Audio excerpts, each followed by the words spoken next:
Shalom, Kal Halal, Yahweh Hashem Yahweh Shai, Bahashem Akakwadash, double honors to the elder apostles and elder bishops of GMS, including the elders that came before them that taught us this truth, and shalom and salutations to all the brothers out pushing the word of truth and in sincerity, the hopeful elect tabernacle of David. To the Aquath that are listening and learning, being a pillar of rest, the 144,001 third, the hopeful elect of Israel. I'm the brother Yahshua. I'm back with the World War III Daily Update. Shalom and salutations to you all. We neglected yesterday to honor Tuesday as War and Rumors of War Tuesday, so we'll do it today instead. War and Rumors of War Tuesday on Wednesday, where we read Matthew 24:6 in the King James, and it says, "And ye shall hear of war and rumors of wars." Actually, this is plural. Wars and rumors of wars, plural. "And see that ye be not troubled. For all these things must come to pass, but the end is not yet." Then what we do is we read some of these other versions to find out the similarities. NIV says, war and rumors of wars. Wars and rumors of war. NLT says, wars and threats of war. So we got rumors and threats. And you scroll down here, you got rumors, threats, and reports. Okay. Reports of wars. Reports, rumors, threats, and news of battles far away. So, let's go to old Sky Ritter here and let's hear some reports, some threats. He's got all of the above. All right. He's got rumors, threats, reports, and news. Take it away, Scott. This is Muhammad Wakas, 18 hours ago. Scott Ritter, Hezbollah will preemptively bomb Israel airport. Russia set SS-20 missile aimed to U.S. Okay, so take it away, Scott. Let's hear what we'll listen to a bit of this and go ahead and call it a day. Issues or what? But I'd start off twofold. Let's go back. Let's read that real quick. If you were the senior, what is it? Issues? If you were a senior decision maker for Hezbollah and a full-fledged war has started with Israel, what is your first move? Capture the Golan Heights, target air defense, strike power stations, etc. And here's what Scott says. What? But I'd start off twofold. Suppression of enemy air defense. I'd be taking out the Israeli air defense as rapidly as possible, so I could then follow on to the next stage, which is the neutralization of Israeli airfields. That's Israel's big punches with the Air Force. I need to get those airfields inoperable. I got to keep those airplanes from getting in the sky and bringing damage to me. It's going to be a huge firefight taking place where Hezbollah missiles are going one way, Israeli aircraft are going another, and they're going to be trying to suppress the hell out of each other. What I need to do if I'm Hezbollah is I have to get my missiles to hit Israeli airfields as soon as possible so that the Israelis stop delivering death and destruction through their Air Force to my positions.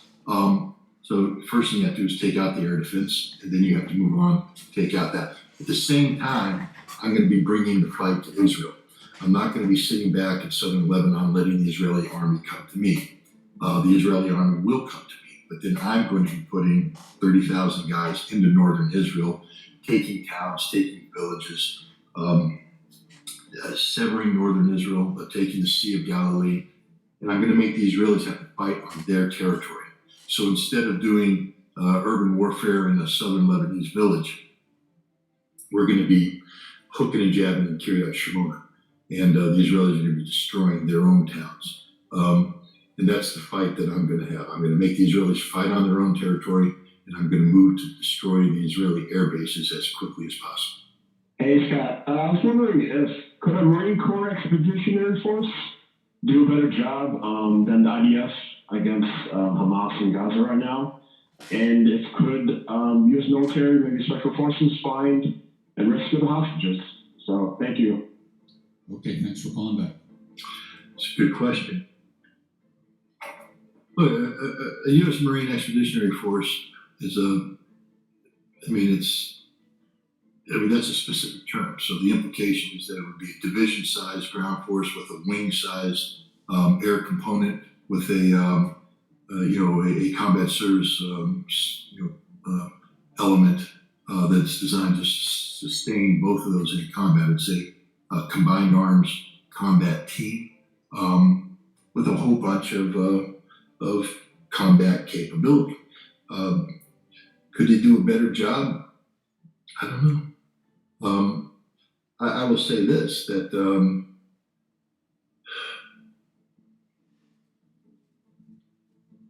we'd be a hell of a lot more aggressive than the Israelis are. We would take more casualties than the Israelis are because of our aggression, and we would slaughter the living crap out of Hamas. But is that our mission? Is that something the American people want? I mean, there's no doubt in my mind that the Marine Corps Expeditionary Force, if given the task of clearing Gaza, would clear Gaza. But we lose a hell of a lot of Marines because we don't shy away from a fight. We will accomplish the mission. We will follow through. We are professionals, but we're going to go to get the job done, and we're going to lose a lot of guys. And politically, is that the right thing to do? First of all, as Hamas, this is our fight. Why would we be in Gaza? This would become politically unsustainable. Remember, war is an extension of politics by other means. So while the Marines are on the ground hooking and jabbing, doing their thing, there's going to be people back in Washington, D.C. saying, no, Fallujah. You remember when I think we were just talking about Blackwater, the four contractors were driving through Fallujah, and they got stopped, they got killed, they got strung up, they got dragged, and there was political pressure now for us to go into Fallujah and do this. And General Conway, I believe it was, Marine Corps General, begged. He said, "Guys, don't do this. We got this. We got videotapes of the perpetrators. We have special forces. We have good connections. We'll get these guys. We'll find out who they are. We'll get them. There will be justice. But don't make us go into Fallujah. That will be a completely different thing."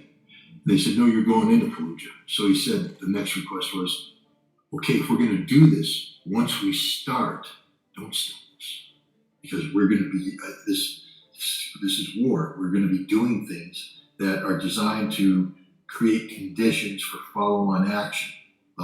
We're coming in violent, and we're going to do things. And once we start, you can't stop us, because you give a pause, the enemy refresh, And I said, "Don't worry, Conway, go." Flare goes off, and go to the Marines, and it became bloody as hell because the Marines don't screw around. And it just is what it is. And next thing you know, there's a hue and cry. Oh, civilians are dying, this, that, and the other thing. And the White House pulled the plug and said, "Stop."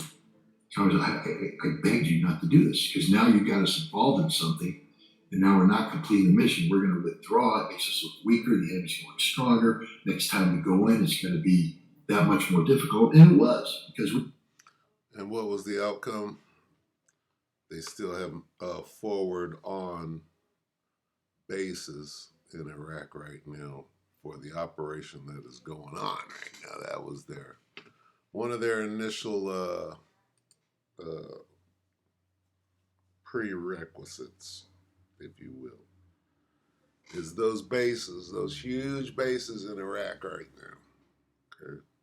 For what? For World War III.